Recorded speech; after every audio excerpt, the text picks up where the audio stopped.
क्या दोस्तों आपको पता है हाल ही में राष्ट्रीय माप पद्धति सम्मेलन का उद्घाटन किसने किया है? प्रतिवर्ष लुई ब्रेल दिवस कब मनाया जाता है? दुनिया के सबसे लोकप्रिय नेता कौन बने? एशिया के सबसे धनी व्यक्ति फिर से कौन बन गए? ऐसे ही 13 बड़ी खबरों को कवर करते हुए हमने आज का बोले तो 4 जनवरी 2021 का करंट अफेयर का वीडियो तैयार किया है। यह वीडियो लास्ट तक देखें। लास्ट में मैं आपसे एक क्वेश्चन पूछूंगा जिसका आंसर आपको नीचे कमेंट बॉक्स में देना है। और अभी तक आपने हमारी जीके 2020 चैनल को सब्सक्राइब नहीं किया है तो सब्सक्राइब कीजिए। पास में जो बेल आइकन है उसे भी प्रेस कर दीजिए क्योंकि आने वाले हर एक वीडियो की अपडेट आपको मिलती रहे। बिना वक्त गवाए हम स्टार्ट करते हैं पहले क्वेश्चन से। हाल ही में लुई ब्रेल दिवस कब मनाया गया? प्रति वर्ष लुई ब्रेल दिवस मनाया जाता है 4 जनवरी को। ओहो, आज है 4 जनवरी, यानी कि आज ही मनाया जा रहा है विश्व ब्रेल दिवस। यानी कि इस क्वेश्चन का सही आंसर है ऑप्शन डी 4 जनवरी। और लुई ब्रेल से जुड़े हुए और भी मोस्ट इंपोर्टेंट क्वेश्चन बन सकते हैं, उन सभी क्वेश्चन की आज मैं आपके सामने चर्चा करूंगा। क्वेश्चन, लुई ब्रेल का जन्म कब और कहां हुआ था? उत्तरी फ्रांस के कुपवरे में। कहां पर? उत्तरी फ्रांस के कुपवरे शहर में 4 जनवरी 1809 को लुई ब्रेल का जन्म हुआ। और प्रतिवर्ष विश्व ब्रेल दिवस 4 जनवरी को लुई ब्रेल के जन्म दिवस के स्मरणोत्सव के रूप में मनाया जाता है। विश्व ब्रेल दिवस का मुख्य उद्देश्य क्या है? यह दिवस मनाने का उद्देश्य है दृष्टिबाधित लोगों के अधिकार उन्हें प्रदान करना और ब्रेल लिपि को बढ़ावा देना। नेत्रहीनों के लिए ब्रेल लिपि का आविष्कार किसने किया था? लुई ब्रेल ने 1824 में। कब? 1824 में यह ब्रेल लिपि का आविष्कार किया था। तब उनकी उम्र सिर्फ 15 वर्ष की थी। लुई ने जब यह लिपि बनाई तब वे मात्र 15 वर्ष के थे और बचपन में एक हादसे में अपनी आंखें गंवा दी और बाद में 15 साल की आयु में उन्होंने इस लिपि का आविष्कार किया। सन 1824 में पूर्ण हुई यह लिपि दुनिया के लगभग सभी देशों में उपयोग में लाई जाती है। और विश्व भर में पहला अंतरराष्ट्रीय ब्रेल दिवस कब मनाया गया? पहली बार अंतरराष्ट्रीय ब्रेल दिवस मनाया गया 4 जनवरी 2019 को। पिछले साल ही पहली बार यह वर्ल्ड ब्रेल डे मनाया गया था। और संयुक्त राष्ट्र महासभा ने विश्व ब्रेल दिवस के लिए 6 नवंबर 2018 को प्रस्ताव पारित किया था और 2019 में पहली बार मनाया गया। यानी कि आज हम दूसरी बार यह अंतरराष्ट्रीय ब्रेल दिवस मनाने जा रहे हैं आज ही के दिन।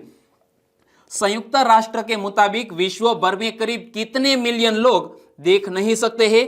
39 मिलियन लोग देख नहीं सकते हैं यूनाइटेड नेशंस के अनुसार। और ब्रेल लिपि क्या है?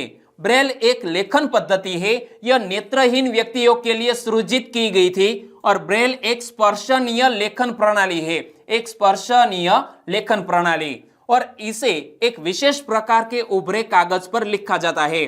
और ब्रेल में उभरे हुए बिंदुओं को क्या कहा जाता है? सेल कहा जाता है। क्या? सेल। तो दोस्तों, इसी तरह हर क्वेश्चन से जुड़े इंपॉर्टेंट फैक्ट मैं आपके सामने रखता हूं। हमारा यह तरीका आपको अच्छा लगता है, पसंद आता है तो लाइक करना मत भूलिएगा। दूसरा क्वेश्चन है आपकी स्क्रीन पर। राष्ट्रीय माप पद्धति सम्मेलन का उद्घाटन किसने किया? आज ही राष्ट्रीय माप पद्धति सम्मेलन का उद्घाटन वीडियो कॉन्फ्रेंसिंग के जरिए हमारे प्रधानमंत्री करने जा रहे हैं। यानी कि इस क्वेश्चन का सही आंसर है ऑप्शन सी, प्रधानमंत्री श्री नरेंद्र भाई मोदी। और नेशनल माप पद्धति सम्मेलन 2021 का आयोजन किसने किया है? वैज्ञानिक और औद्योगिक अनुसंधान परिषद राष्ट्रीय भौतिक प्रयोगशाला यानी कि CSIR NPL ने इस नेशनल माप पद्धति सम्मेलन का आयोजन किया है। वैज्ञानिक और औद्योगिक अनुसंधान परिषद राष्ट्रीय भौतिक प्रयोगशाला की स्थापना के कितने वर्ष पूरे हुए? 75 वर्ष पूरे हुए। और इस अवसर पर इस सम्मेलन का आयोजन किया जा रहा है आज ही। लेकिन नेशनल माप पद्धति सम्मेलन 2021 का विषय क्या रखा गया है? तो इस सम्मेलन की थीम रखी गई है राष्ट्र के समावेशी विकास के लिए माप पद्धति। क्या थीम है? राष्ट्र के समावेशी विकास के लिए माप पद्धति। और हमारे प्रधानमंत्री श्री नरेंद्र भाई मोदी वीडियो कॉन्फ्रेंसिंग के माध्यम से राष्ट्रीय माप पद्धति सम्मेलन का आज उद्घाटन करेंगे। यदि दोपहर के बाद यह वीडियो आप देख रहे हैं तो यह उद्घाटन हो चुका है। वे नेशनल एटॉमिक टाइम स्केल और भारतीय निर्देशक द्रव्य राष्ट्र को समर्पित करेंगे और राष्ट्रीय पर्यावरण संबंधी मानक प्रयोगशाला की आधारशिला भी रखेंगे हमारे प्रधानमंत्री। और national atomic time scale 2.8 nanosecond की सटीकता के साथ भारतीय मानक समय बताता है और भारतीय निर्देशक द्रव्य अंतरराष्ट्रीय मानकों के अनुरूप गुणवत्ता सुनिश्चित करने के लिए प्रयोगशालाओं में जांच और मापांकन में सहयोग कर रहा है। और राष्ट्रीय पर्यावरण संबंधी मानक प्रयोगशाला परिवेश, वायु और औद्योगिक उत्सर्जन निगरानी उपकरणों के प्रमाणीकरण में आत्मनिर्भरता में सहायता करेगी। तीसरा क्वेश्चन, हाल ही में प्रधानमंत्री श्री नरेंद्र भाई मोदी ने वीडियो कॉन्फ्रेंसिंग के जरिए किस संस्थान के स्थायी परिसर की आधारशिला रखी? हमारे प्रधानमंत्री श्री ने वीडियो कॉन्फ्रेंसिंग के जरिए IIM संबलपुर के परिसर की आधारशिला रखी है और यह IIM संबलपुर बोले तो ओडिशा राज्य में। तो इनसे जुड़े हुए और भी मोस्ट इंपोर्टेंट क्वेश्चन बन सकते हैं। फ्लिप्ड क्लासरूम के आइडिया को लागू करने वाला पहला IIM कहां बनने जा रहा है? संबलपुर में। IIM संबलपुर फ्लिप्ड क्लासरूम के आइडिया को लागू करने वाला पहला IIM है जहां मूलभूत अवधारणाओं को डिजिटल तरीके से सिखाया जाता है। और IIM संबलपुर ओडिशा की बात करें तो और भी क्वेश्चन कौन कौन से? IIM संबलपुर का निर्माण कब तक पूरा हो जाएगा? अप्रैल 2022 तक। IIM संबलपुर का ध्येय मंत्र क्या है? नवसृजन्म, सुचिता, समावेशतम, यानी कि इंग्लिश में कहे तो इनोवेशन, इंटीग्रिटी और इंक्लूसिवनेस, जो ये IIT संबलपुर का ध्येय मंत्र है। एक बार फिर से, नवसृजन्म, सुचिता, समावेशतम, यानी कि इनोवेशन, इंटीग्रिटी और इंक्लूसिवनेस, जो IIM संबलपुर का ध्येय मंत्र है। और ओडिशा सरकार ने प्रस्तावित परिसर के लिए कितने एकड़ भूमि की उपलब्धता कराई है? 200 एकड़ भूमि में यह IIM संबलपुर बनने जा रहा है, जबकि केंद्रीय शिक्षा मंत्रालय ने परियोजना के लिए प्रशासनिक सहयोग और 400 करोड़ रुपए से अधिक का अनुदान भी स्वीकृत किया है।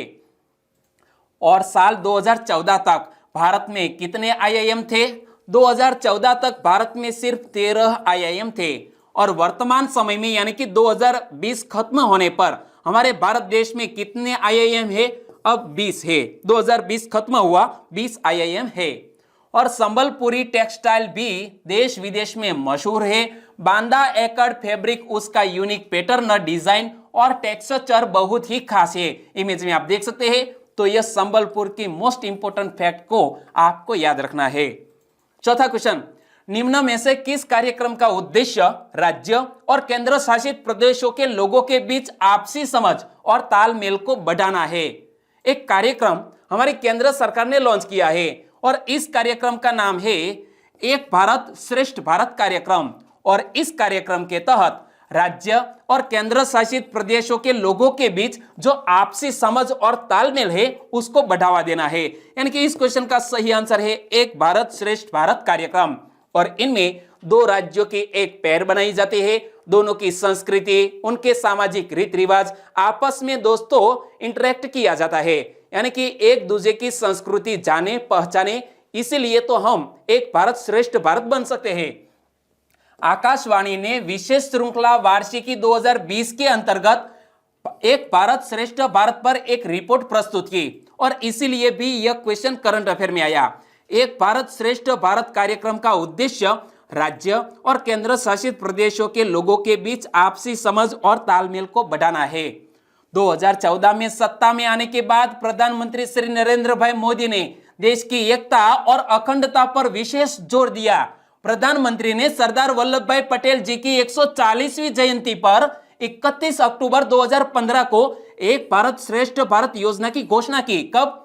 140वीं जयंती के अवसर पर 31 अक्टूबर 2015 को यह एक भारत श्रेष्ठ भारत योजना को लागू किया गया और राज्यों से कहा गया है कि एक राज्य दूसरे राज्य के साथ MOU करके पैर बनाए और आपसी सहयोग करे। जिस तरह गुजरात की पैर बनाई गई है छत्तीसगढ़ राज्य में। और हमारे शिक्षा मंत्रालय ने भी ट्रेनिंग एंड पार्टनरशिप नामक एक कार्यक्रम इसी पैटर्न पर बनाया है, यानी कि एक राज्य के विद्यार्थी है वो दूसरे राज्य के विद्यार्थियों के साथ इंटरेक्ट करके उन राज्य के बारे में भी जाने। पांचवा क्वेश्चन, निम्न में से किस देश ने अपने राष्ट्रगान में बदलाव किया? एक देश ने अपने राष्ट्रगान में बदलाव किया है, इस देश का नाम है ऑस्ट्रेलिया। यानी कि इस क्वेश्चन का सही आंसर है ऑप्शन ऑस्ट्रेलिया। ऑस्ट्रेलियाई राष्ट्रगान में क्या बदलाव किया गया है? तो याद रखो, राष्ट्रगान की दूसरी पंक्ति को for we are young and free, कौन सी यह दूसरी पंक्ति है? For we are young and free को बदलकर for we are one and free, तो यहां जो यंग शब्द है उनकी जगह लगाया गया है वन कर दिया है। और ऑस्ट्रेलियाई राष्ट्रगान एडवांस ऑस्ट्रेलिया फेयर को 1878 में लिखा गया था और यह 1984 में ऑस्ट्रेलिया का आधिकारिक राष्ट्रगान बना था। और ऑस्ट्रेलियाई राष्ट्रीय गान में अंतिम परिवर्तन कब किया गया था? 1984 में। ऑस्ट्रेलियाई राष्ट्रगान की रचना किसने की थी? तो नाम थोड़ा डिफिकल्ट है, पीटर डॉट्स मैकॉर्मिक ने यह ऑस्ट्रेलियाई राष्ट्रगान की रचना की थी। क्या नाम है? Peter Dodds McCormick. ओके। और ऑस्ट्रेलिया का पुराना राष्ट्रगान कौन सा था? तो याद रखो, एडवांस ऑस्ट्रेलिया फेयर से पहले God save the queen Australia का राष्ट्रगान था और यह ब्रिटिश शासन के अधीन देशों का राष्ट्रगान था। और ऑस्ट्रेलिया दिवस कब मनाया जाता है? 26 जनवरी को, यानी कि हमारे गणतंत्र दिवस के अवसर पर ऑस्ट्रेलिया अपना दिवस भी मनाता है। और जब बात करते हैं ऑस्ट्रेलिया की, तो यहां आप मैप में देखिए दोस्तों, यह है दक्षिण गोलार्ध और दक्षिण गोलार्ध में स्थित है यह ऑस्ट्रेलिया। ऑस्ट्रेलिया की कैपिटल का नाम है कैनबरा, लेकिन ऑस्ट्रेलिया का सबसे बड़ा शहर है सिडनी। ऑस्ट्रेलिया के प्रधानमंत्री कौन है? Scott Morrison. ऑस्ट्रेलिया की करेंसी है ऑस्ट्रेलियन डॉलर और ऑस्ट्रेलिया एकमात्र ऐसी जगह है जिसे एक ही साथ महाद्वीप, एक राष्ट्र और एक द्वीप माना जाता है। छठा क्वेश्चन, हाल ही में एशिया के सबसे अमीर व्यक्ति कौन बने? हाल ही में बहुत से बदलाव हो रहे हैं एशिया के सबसे अमीर व्यक्ति बनने में। और कुछ दिन पहले जोंग शान शान जो चीन देश के हैं वो एशिया के सबसे अमीर व्यक्ति बने थे, लेकिन 2 दिन बाद ही फिर से मुकेश अंबानी एशिया के सबसे अमीर व्यक्ति बन गए हैं। यानी कि इस क्वेश्चन का सही आंसर है Mukesh Ambani. Bloomberg billionaires index के अनुसार मुकेश अंबानी को पछाड़कर चीन के जोंग शानशान एशिया के सबसे धनिक व्यक्ति बने थे, लेकिन अब जॉन शानशान दुनिया के शीर्ष 10 अमीरों की सूची से बाहर हो गए हैं और यह इंडेक्स जारी किया है ब्लूमबर्ग बिलियनियर्स इंडेक्स ने। और फोर्ब्स के मुताबिक मुकेश अंबानी की संपत्ति 76.8 अरब डॉलर है। जोंग शानशान की कुल संपत्ति 71.6 अरब डॉलर है। और जोंग शानशान चीन के सबसे बड़ी पेय कंपनी नोंगफू स्प्रिंग, कौन सी?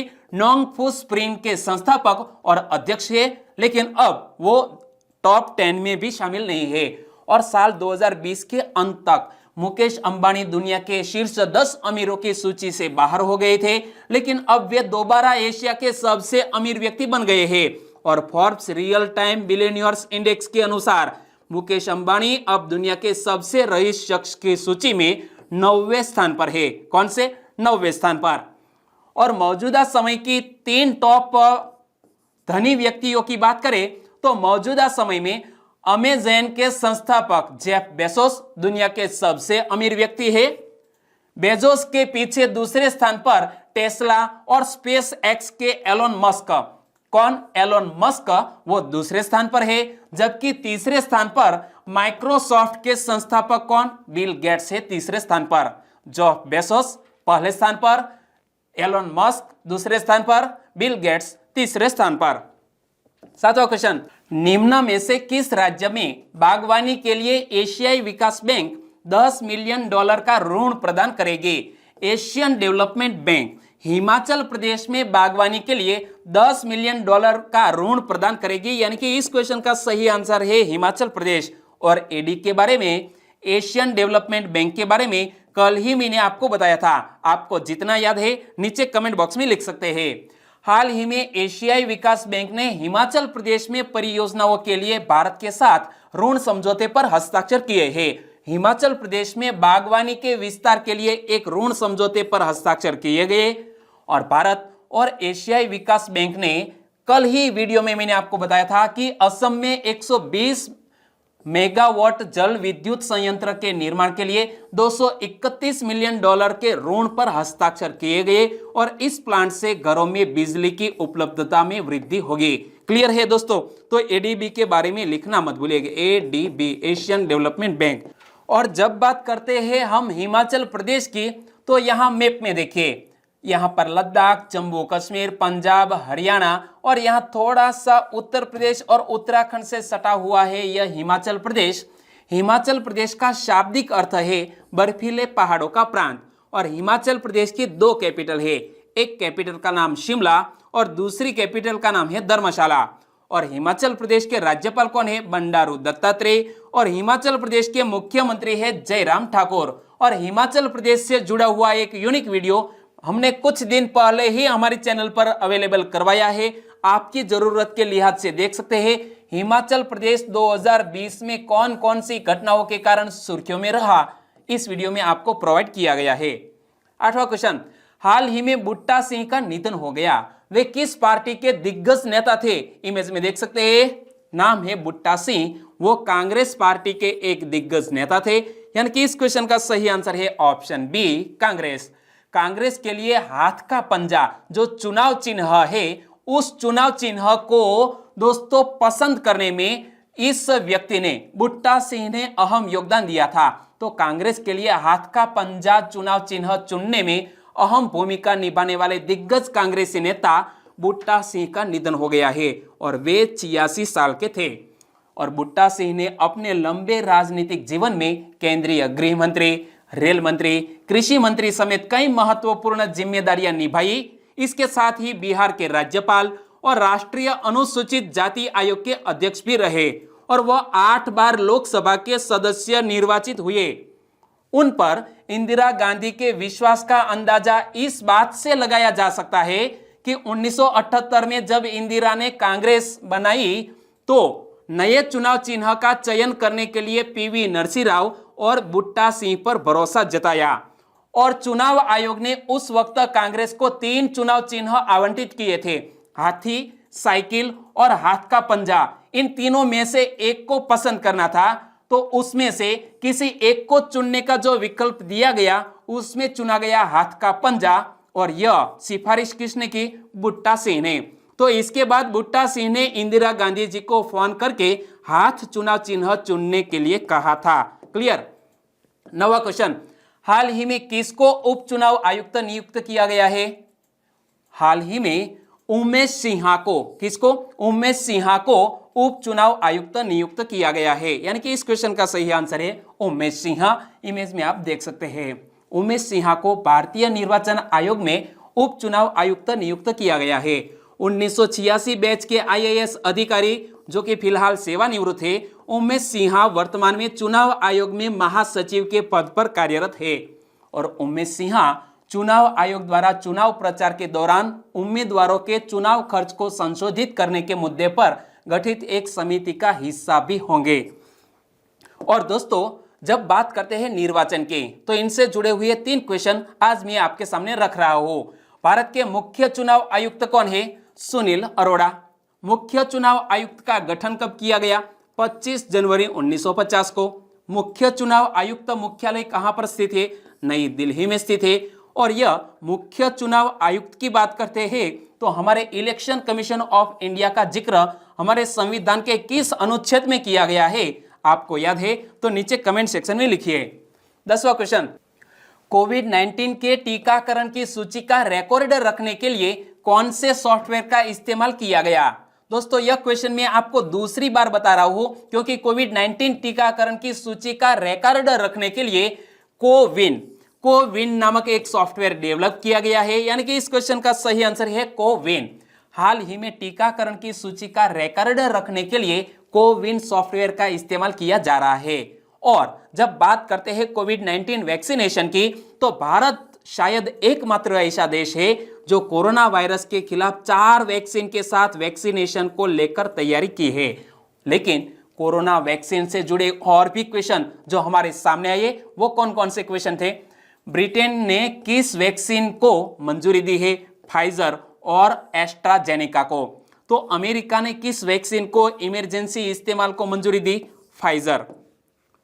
कोविशील्ड वैक्सीन बनाने के लिए किसका सहयोग लिया गया? हमारे भारत देश की यह है कोविशील्ड नामक कोरोना वायरस की वैक्सीन, और इसके लिए ऑक्सफोर्ड विश्वविद्यालय और फार्मास्यूटिकल्स कंपनी एस्ट्राजेनेका ने सहयोग दिया है। भारत में निर्मित पहली कोरोना वैक्सीन का नाम क्या है? कोवैक्सीन। हमारे भारत देश में निर्मित पहली कोरोना वैक्सीन, नाम मत भूलिएगा, कोवैक्सीन। और कोवैक्सीन भारत बायोटेक ने किसके सहयोग से तैयार किया है? Indian council of medical research यानी कि ICMR और राष्ट्रीय विषाणु विज्ञान संस्थान के साथ मिलकर यह कोवैक्सीन को तैयार किया गया है। 11वां क्वेश्चन, नई दिल्ली में नेशनल पुलिस K9 पत्रिका का विमोचन किसने किया है? नई दिल्ली में नेशनल पुलिस K9 पत्रिका का विमोचन किया है हमारे अमित शाह, बोले तो हमारे वर्तमान गृह मंत्री ने। इमेज में देख सकते हैं, हमारे गृह मंत्री अमित शाह ने इस पत्रिका का विमोचन किया। तो गृह मंत्री अमित शाह ने नई दिल्ली में नेशनल पुलिस K9 पत्रिका का विमोचन किया, और यह एक अनूठी पहल है जिससे पुलिस स्वान सेवा K9 और समृद्ध होगी। और पुलिस सेवा K9 पुलिस स्वान के विषय प्रदेश में अपनी तरह का पहला प्रकाशन है। इमेज में देख सकते हैं, और यह द्विवार्षिक पत्रिका है और प्रति वर्ष अप्रैल और अक्टूबर में प्रकाशित होगी यह पत्रिका। और स्वान दल की बात करें तो स्वान दल को मादक द्रव्यों की तलाश और आतंकवाद के विरुद्ध प्रभावी रूप से इस्तेमाल किया जा सकता है, और हमारे भारत देश में ऐसे बहुत से ट्रेनी डॉग्स है। 12वां क्वेश्चन, मॉर्निंग कंसल्टेंट द्वारा जारी सर्वे के मुताबिक दुनिया के सबसे लोकप्रिय नेता कौन है? मॉर्निंग कंसल्टेंट के द्वारा जारी सर्वे के मुताबिक दुनिया के सबसे लोकप्रिय नेता बन गए हैं नरेंद्र भाई मोदी, यानी कि हमारे देश के वर्तमान PM। मॉर्निंग कंसल्टेंट विश्व के प्रमुख नेताओं की लोकप्रियता का आकलन करने वाली अमेरिका की एक कंपनी है। और मॉर्निंग कंसल्टेंट दुनिया के कितने देशों ने सर्वे किया? तो यह मॉर्निंग कंसल्टेंट ने दुनिया के 13 देशों में सर्वे किया, और इसमें सबसे लोकप्रिय नेता बने हमारे प्रधानमंत्री नंबर 1 पर। और कंपनी के अनुसार श्री मोदी की स्वीकार्यता 55% के साथ काफी ज्यादा है। और दूसरे नंबर पर कौन है? तो यहां देख सकते हैं अंजेला मर्केल, बोले तो जर्मनी की चांसलर। तो दुनिया का सबसे लोकप्रिय और स्वीकार्य राजनेता की सूची की बात करें तो पहले स्थान पर नरेंद्र भाई मोदी, स्वीकार्यता है 55%। दूसरे स्थान पर जर्मन चांसलर एंजेला मर्केल, 24% लोगों का समर्थन हासिल हुआ है एंजेला मर्केल को, दूसरे स्थान पर है। 13वां क्वेश्चन, वहाना मास्टर क्लास नामक पुस्तक के लेखक कौन है? वहाना मास्टर क्लास नामक पुस्तक के लेखक है अल्फ्रेडो कोवेल्ली, यानी कि इस क्वेश्चन का सही आंसर है ऑप्शन डी, अल्फ्रेडो कोवेल्ली। और अल्फ्रेडो कोवेल्ली किस देश के हैं? इटली के हैं। अल्फ्रेडो कोवेल्ली ने बच्चों और युवाओं के लिए अपनी नई पुस्तक वहाना मास्टर क्लास लॉन्च की है। यह हम देख सकते हैं इस पुस्तक का फ्रंट पेज। इस पुस्तकों को किसने सचित्र और प्रकाशित किया गया है? तो याद रखो, स्कॉलास्टिक इंडिया ने। किसने? स्कॉलास्टिक इंडिया ने इस पुस्तक को सचित्र किया है और प्रकाशित भी किया है। और वहाना मास्टर क्लास किसकी कहानी पर आधारित है? श्री गणेश की कहानी पर आधारित है। इमेज में देख सकते हैं, श्री गणेश की कहानी पर आधारित। और अल्फ्रेडो कोवेल्ली की भारतीय संस्कृति और पौराणिक कथाओं में गहरी रुचि है, जिसने उन्हें बच्चों के लिए भगवान श्री गणेश पर एक कहानी लिखने के लिए उत्साहित किया। और अब बात करते हैं लास्ट वीडियो के क्वेश्चन के। लास्ट वीडियो में मैंने आपसे क्वेश्चन पूछा था, हाल ही में सुर्खियों में रहा माघ मेला कहां आयोजित किया जाता है? माघ मेला आयोजित किया जाता है प्रयागराज में। 14 या 15 जनवरी को यह माघ मेला शुरू होता है और शिवरात्रि के पर्व पर यह खत्म होता है। कहां पर आयोजित किया जाता है?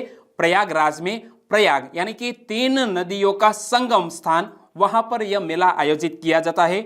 और इस क्वेश्चन का सही आंसर दिया है पसाया सुरमल, अश्विन पलास, चितरंजन सिंह, डामोर नीरेश, SK चावड़ा, सचिन पहुरकर, हुकुम मीना, सोलंकी परेश कुमार, इन सभी दोस्तों ने इस क्वेश्चन का सही आंसर दिया।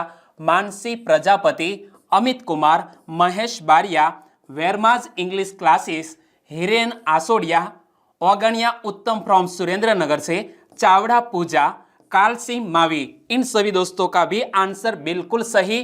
भरत कुमार ईश्वर भाई पटेल, गुरुचरण पंचाल, चौधरी अशोक भाई, नीरज, प्रहलाद फतेपरा, नितिन कुदेशा, हैप्पी पटेल और शिवम प्रजापति सेमरी, इन सभी दोस्तों को सही आंसर देने के लिए बहुत बहुत धन्यवाद। और आज के वीडियो का क्वेश्चन ए रहा स्क्रीन पर।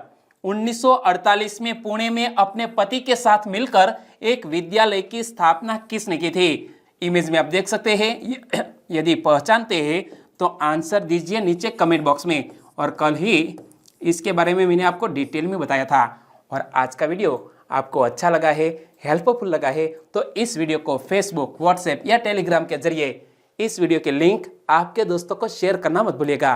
बस छोटी सी उम्मीद के साथ आज का वीडियो खत्म करते हैं।